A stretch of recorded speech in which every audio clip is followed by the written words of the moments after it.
Boston, 1982. You push through those familiar wooden doors, the smell of beer and pretzels filling your lungs. Warm laughter echoes off brick walls. Piano music drifts from the corner. Everyone knows your name here, and troubles melt away with each sip. But outside these walls, time keeps moving. Some faces vanished forever. Others fought battles we never saw. Tonight we discover who made it through the decades and who we lost along the way. When Ted Danson stepped onto the Cheers set at 35 years old, few could have predicted the cultural phenomenon he would help create. As Sam Malone, the charming former baseball player with a drinking problem, Danson embodied the perfect balance of vulnerability and bravado. Sam wasn't just the owner of Cheers, he was its beating heart. His battle with alcoholism, complicated romances, and unwavering loyalty to his makeshift family made him relatable despite his model good looks. The show nearly didn't survive its first season, ranking almost dead last in ratings. Network executives were ready to pull the plug, but Danson's magnetic performance convinced them to give Cheers another chance. That decision changed television history. After hanging up his bartending towel in 1993, Danson proved he was no one-hit wonder. He seamlessly transitioned to the title role in Becca, showcasing his range as the grumpy doctor for 6 successful seasons. Later came acclaimed performances in Damages, CSI, and perhaps most remarkably, his philosophical afterlife architect in The Good Place, earning new generations of fans. Today, at 77, Danson remains happily married to actress Mary Steenburgen since 1995. With a net worth estimated at $80 million, he continues to take on challenging roles, demonstrating that talent only improves with age. When Shelley Long's Diane Chambers was abandoned at the altar in the pilot episode and reluctantly took a waitressing job at Cheers, television's greatest will they won't they romance was born. At 33, Long brought intellectual snobbery and vulnerability to Diane, creating electric chemistry with Danson's Sam that kept viewers tuning in week after week. Their passionate, volatile relationship became the show's cornerstone for 5 seasons, which made Long's sudden departure in 1987 all the more shocking. Her decision to pursue a film career left both fans and fellow cast members reeling. Though her outrageous fortune and Troop Beverly Hills found moderate success, many believe she never quite recaptured the magic of Diane Chambers. Long did return for the series finale in 1993, giving fans closure to the Sam-Diane saga. Later generations would discover her comedic talents as Dee Dee Pritchett on Modern Family. Now 76, Long maintains a largely private life, occasionally appearing in television movies and smaller roles, her place in television history eternally secured. From the moment Rhea Perlman stormed onto the screen as Carla Tortelli, audiences knew they were witnessing something special. At 34, Perlman created the definitive working-class heroine, a fierce single mother of multiple children, battling against life's unfairness with razor-sharp wit and unwavering determination. Carla's battles with Diane were legendary, her biting insults delivered with perfect timing. Yet beneath the tough exterior beat a loyal heart that made her the bar's fiercest defender. Perlman's extraordinary performance earned her an unprecedented 4 Emmy Awards from 10 nominations, a testament to her consistent excellence throughout the series' run. Behind the scenes, Perlman was married to Danny DeVito throughout Cheers' entire run, creating one of Hollywood's most beloved power couples. Though they separated in 2017 after 35 years together, they never officially divorced, maintaining a close friendship. Now 77, Perlman still takes occasional acting jobs, but seems content with her legendary status. Her portrayal of Carla remains the gold standard for sitcom supporting characters. Authentic, hilarious, and utterly unforgettable. The phrase "norm" echoing through Cheers became one of television's most recognizable moments, thanks to George Wendt's perfect everyman portrayal. At 34, Wendt transformed what could have been a one-note character, the perpetual barfly, into the show's philosophical center. His witty observations about life's disappointments, delivered from his permanent bar stool, resonated with millions. Though we never saw his frequently mentioned wife Vera, Norm's quips about their marriage became running gags that audiences eagerly anticipated. Wendt's impeccable timing earned him 6 Emmy nominations, though victory somehow always eluded him despite his pivotal role in the show's success. Post-Cheers, Wendt appeared in films like Man of the House and briefly starred in his own sitcom, The George Wendt Show, which couldn't capture the lightning-in-a-bottle quality of his Cheers performance. He remained a welcome presence on television, with guest spots on numerous shows over the decades.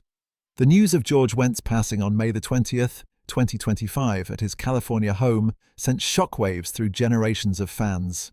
Social media overflowed with tributes, many simply posting "Norm" in remembrance of the joy he brought to millions. John Ratzenberger's Cliff Clavin might be television's most famous example of an actor creating their own opportunity. At 35, Ratzenberger was originally auditioning for another role when he suggested the bar should have a know-it-all character, someone who believed they were an expert on everything. Producers were sold immediately, and television history was made. Cliff's endless trivia, most of it hilariously inaccurate, and his odd relationship with his mother created comedy gold episode after episode. His friendship with Norm gave the show a beautiful male friendship rarely seen on television. Ratzenberger's dedication was remarkable, appearing in all 275 episodes alongside Danson.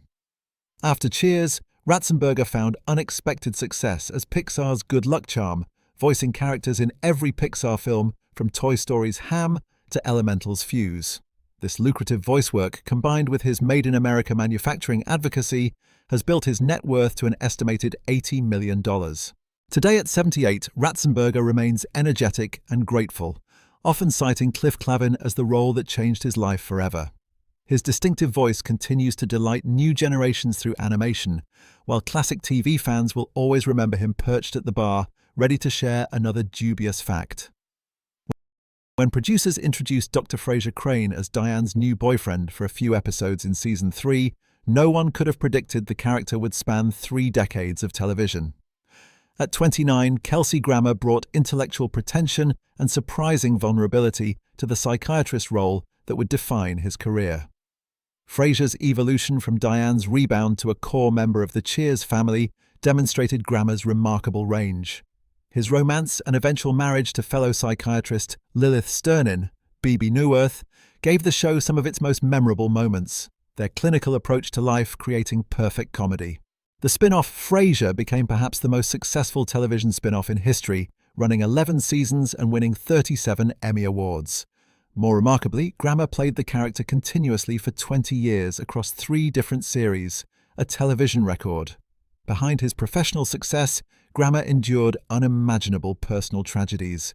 His father was killed in a home invasion when he was 13. His sister Karen was brutally murdered in 1975. His half-brothers died in a scuba accident.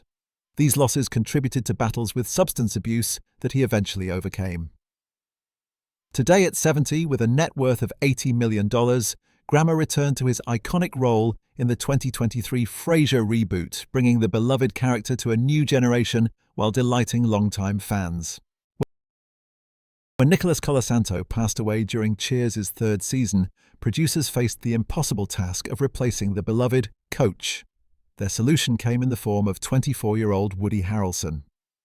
As Woody Boyd, Coach's equally naive but sweet-hearted protégé from Indiana, Woody's wide-eyed innocence and guileless nature proved the perfect counterbalance to the bar's more cynical patrons. Harrelson brought an earnestness to every scene, creating comedy gold without seemingly trying to be funny. His genuine approach earned him an Emmy Award in 1989, validating the difficult transition from Colasanto. What happened next defied all Hollywood expectations. Harrelson transformed from sitcom star to serious dramatic actor, shocking audiences with his portrayal of serial killer Mickey Knox in Natural Born Killers. Acclaimed performances followed in The People vs. Larry Flynt, No Country for Old Men, the Hunger Games franchise, and many more, earning 3 Oscar nominations. Today at 64, Harrelson boasts a $70 million net worth but maintains an environmentally conscious lifestyle. An outspoken activist, he has transformed from the innocent farm boy at Cheers to one of Hollywood's most respected and versatile actors. When Shelley Long departed Cheers after 5 seasons, many believed the show couldn't survive without the Sam-Diane dynamic. Enter Kirstie Alley at 31, playing corporate executive Rebecca Howe, tasked with keeping Sam in line after he sold and then repurchased the bar. Rebecca couldn't have been more different from Diane, neurotic, career-obsessed, and comically unlucky in love.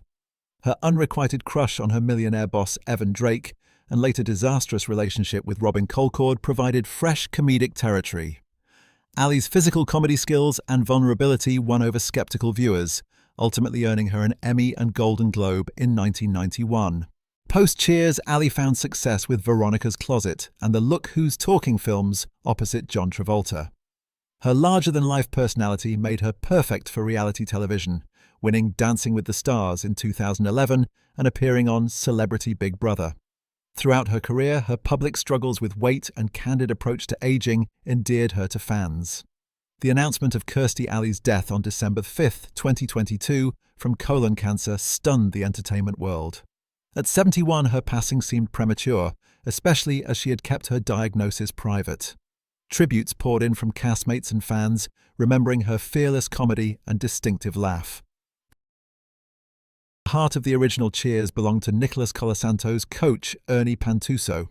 The former baseball coach and bartender with memory problems created some of the show's most touching and hilarious moments.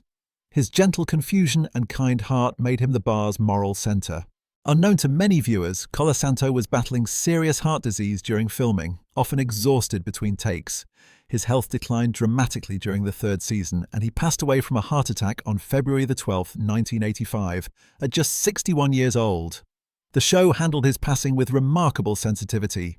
In a touching tribute, Sam explained that Coach had died, and the bar's family mourned together.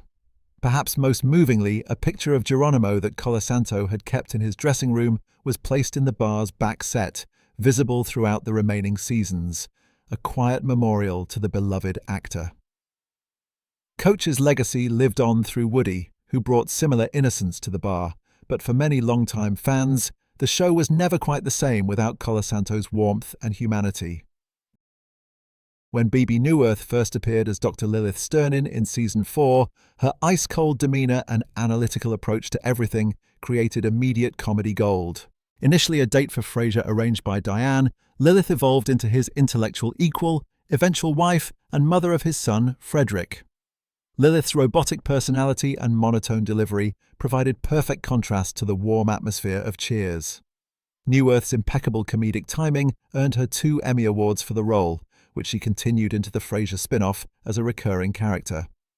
Beyond Cheers, Neuwirth found her greatest success on Broadway, winning Tony Awards for Sweet Charity and Chicago, showcasing her exceptional dancing and singing talents. She later appeared in television series including Madam Secretary and Blue Bloods. Today, Neuwirth continues to balance theatre work with television appearances, her extraordinary versatility allowing her to move between comedy and drama with ease. While Lilith remains her most recognized role, theatre audiences know her as one of Broadway's most accomplished triple threats. The Cheers family has lost several beloved recurring characters over the years. Jay Thomas, who played Eddie LeBecq, Carla's hockey player husband, passed in 2017 from cancer. Roger Rees, who portrayed Robin Colcord, Rebecca's wealthy love interest, died in 2015. Al Rosen, who played the bar regular with the memorable one-liners, passed away in 1990. Perhaps most poignantly, Phil Perlman, Rhea's real-life father who appeared as a bar patron, passed in 2015. These losses remind us that while Cheers lives forever in reruns, the remarkable talents who created those moments were all too human. Each time we lose another member of this iconic show, we're reminded of the extraordinary connection these actors forged with audiences. Their characters became friends we visited each week, finding comfort in their familiar jokes and problems.